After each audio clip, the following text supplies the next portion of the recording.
कैसे हैं छात्रों। आज हम लोग सीखने वाले हैं निर्देशांक ज्यामिति। निर्देशांक ज्यामिति क्लास टेंथ के सिलेबस का एक चैप्टर है, अध्याय है निर्देशांक ज्यामिति। चलिए निर्देशांक ज्यामिति को समझते हैं।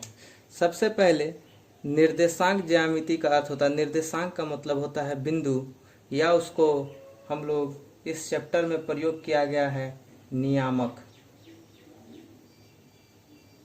उसे इस चैप्टर में उसे नियामक कहा जाता है। और ज्यामिति का अर्थ होता है बिंदु और रेखा। बिंदु और रेखा से मिलकर जो भी आकृति बनती है उसे ज्यामिति कहते हैं। चलिए कुछ समझते हैं इस चैप्टर के बारे में। तो निर्देशांक ज्यामिति गणित की वह शाखा है जिसमें ज्यामिति का अध्ययन बीजीय गणितीय विधि द्वारा होता है। तो इसमें जो भी बिंदु और या नियामक होगा उसका हम लोग अध्ययन किस रूप में करेंगे, बीजीय गणितीय विधि के रूप में करेंगे। और इसमें दो प्रकार के क्वेश्चन बनते हैं इस अध्याय से। सबसे पहला क्वेश्चन बनता है कि दो बिंदुओं के बीच का नियामक मतलब कोऑर्डिनेट दिए होते हैं और उनके बीच की दूरी को ज्ञात करना होता है। और दूसरा क्वेश्चन बनता है कि त्रिभुजों के शीर्ष के नियामक दिए हुए रहते हैं और उनका क्षेत्रफल ज्ञात करना पड़ता है। तो आइए इस चैप्टर को शुरू करते हैं और आप ये सभी चीज़ों को नोट कीजिए। चलिए शुरू करते हैं चैप्टर को।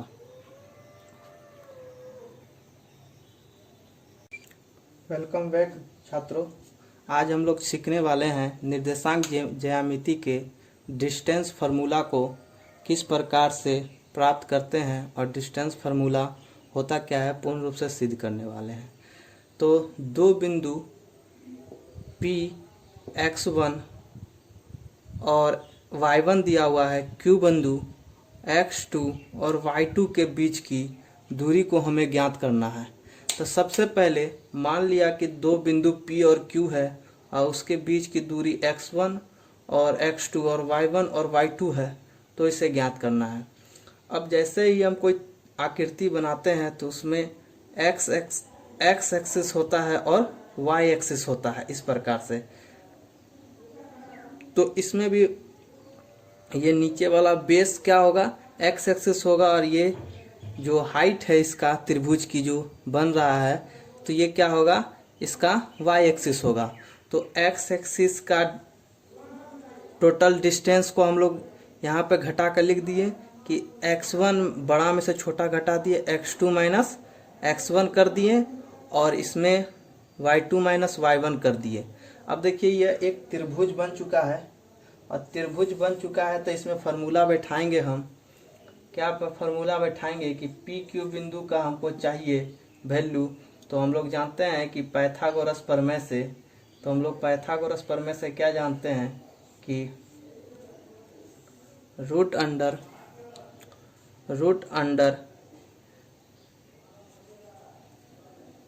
क्यू आर का स्क्वायर प्लस पी आर का स्क्वायर, हम लोग इस फार्मूला को जानते हैं। और जब क्यू आर का वैल्यू क्या है, क्यू आर देखिए क्यू और आर का वैल्यू ये है, तो हम लिख सकते हैं क्या, y2 माइनस y1 का होल स्क्वायर प्लस और पी आर का वैल्यू क्या है, x2 माइनस x1 का होल स्क्वायर, और इसके ऊपर आ जाएगा रूट। फिर इस फार्मूला को थोड़ा सजा कर लिख देते हैं कि x को पहले लिख देते हैं और y को बाद में लिख देते हैं। इस प्रकार से ये फार्मूला हमारे पास प्राप्त हो गया और इसी फार्मूला को हम लोग डिस्टेंस फार्मूला कहते हैं। दो बिंदुओं के बीच की दूरी को ज्ञात करने का फार्मूला कहते हैं। अब इस फार्मूले को याद रखना है और इसका प्रयोग हम लोग आगे आने वाले सवालों में करेंगे। तो चलिए अब इस पर आधारित कुछ सवालों को सॉल्व करते हैं। वेलकम बैक छात्रों। आज लोग फिर प्रश्नावली 7.1 के एनसीईआरटी के फर्स्ट नंबर क्वेश्चन पर आते हैं, निर्देशांक ज्यामिति के, कि दिया हुआ है दो बिंदुओं के बीच की दूरी ज्ञात करना है और हम लोगों को और हम लोगों को पता है दूरी बराबर फार्मूला होता है root under x2 minus x1 का whole square plus y2 minus y1 का होल स्क्वायर। चलिए दो बिंदु दिया हुआ है प्रश्न में, मान लिए ये A है और ये B है। फर्स्ट बिंदु दिया है 2 और 3 और दूसरा दिया हुआ है 4 और 1। दोनों के बीच की दूरी को ज्ञात करना है, इसलिए A बराबर B बराबर फार्मूला हम लिखेंगे। इसे मान लीजिए x1, इसे मान लीजिए y1 और इसे मान लीजिए x2 और इसे मान लीजिए y2। तो फार्मूला पर पुट कीजिए। सबसे पहले फार्मूला को इस प्रकार से आप लिखिए यहाँ पे, हर बार फार्मूला को लिखना है और इस पर वैल्यू को पुट कीजिए। तो x2 का वैल्यू कितना है 4 है और x1 का वैल्यू कितना है 2 है और इसको घटाएंगे प्लस y2 का वैल्यू कितना है 1 है। हमेशा याद रखिएगा कि 1 है और y1 का वैल्यू कितना है 3 है। वैल्यू हमेशा देखकर और अच्छी तरीक़ा से बैठाएंगे क्योंकि सवाल को गलती नहीं करना है मुँह। चलिए 4 में से 2 घटाएंगे, कितना बचेगा 2 बचेगा इसमें से, और 1 में से -3 घटाएंगे तो कितना बचेगा, तो -2 बचेगा और इसका होल स्क्वायर करेंगे। तो चलिए आते हैं इस पर। तो 2 दूनी 4 और -2 का होल स्क्वायर है, इसका मतलब -2 गुना -2 इक्वल टू 4, माइनस प्लस हो जाएगा। तो ये भी कितना हो गया 4, तो ये कितना आ गया √8। और √8 को लिख सकते हैं हम 2 गुना 2 गुना 2 लिख सकते हैं। और जब रूट है तो इसमें 2 में से 2 बाहर निकल जाएगा और वैल्यू क्या जाएगा 2√2। तो ये इसका आंसर हो गया। अब उसी प्रकार से नेक्स्ट 2 क्वेश्चन पर हम लोग आते हैं। Welcome back. फिर से सेकंड नंबर क्वेश्चन पर आते हैं। इस अध्याय के 7.1 का 2 नंबर क्वेश्चन दिया हुआ है। 2 बिंदु दिया हुआ है, मान लीजिए यह A है और B है। ये दिया है 5 और 7 और ये दिया है -1 और 3। तो दोनों के बीच की दूरी को ज्ञात करने के लिए कह रहा है, इसलिए हम लोग सेम फार्मूला बैठेगा यहाँ पे कि x2 माइनस x1 का whole square plus y2 minus y1 का क्या होल स्क्वायर। चलिए फार्मूला पे पुट करते हैं हम लोग वैल्यू को। चलिए फार्मूला पे जैसे ही पुट करेंगे तो x2 का वैल्यू क्या है मेरा -1 और x1 का वैल्यू क्या है -5 और बीच में भी माइनस होगा यहाँ से, और ये -5 को लिख दिए और इसका क्या होगा होल स्क्वायर कर दिए हम लोगों ने।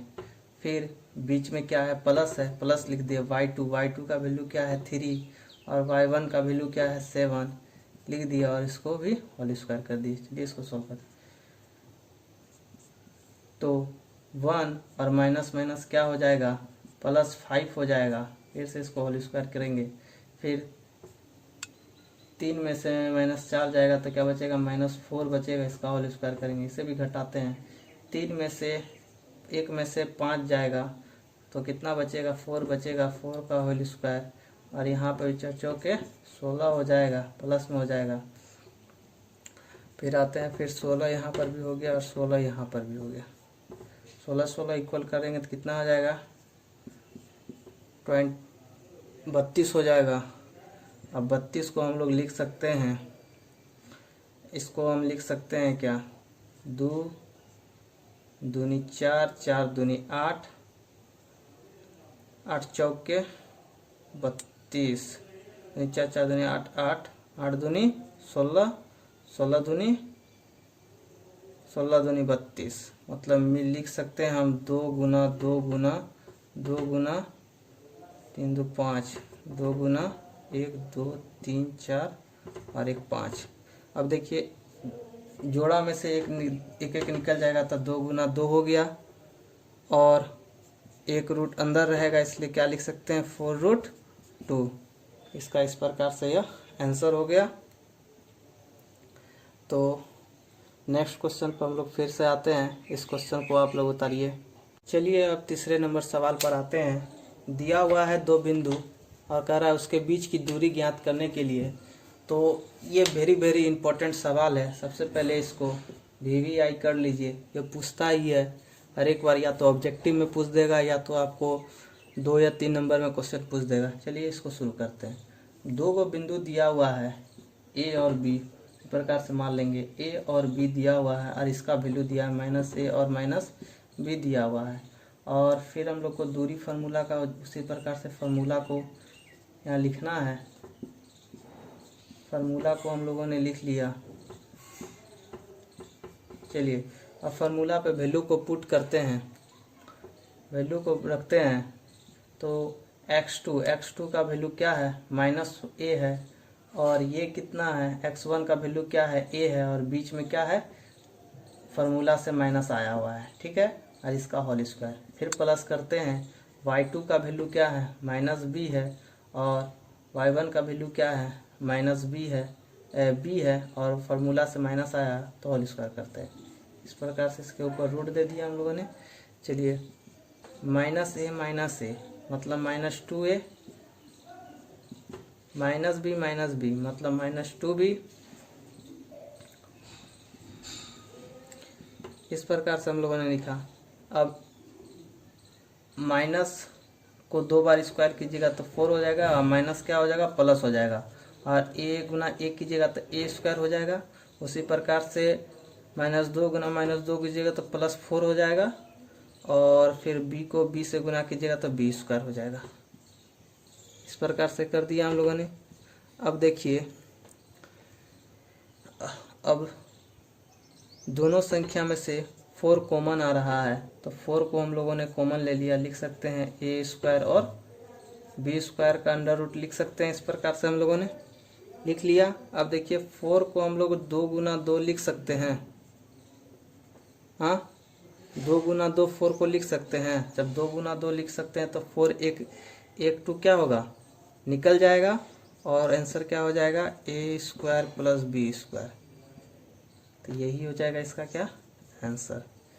चलिए इस सवाल को भी नोट कीजिए, तब नेक्स्ट क्वेश्चन पर हम लोग आएंगे आगे।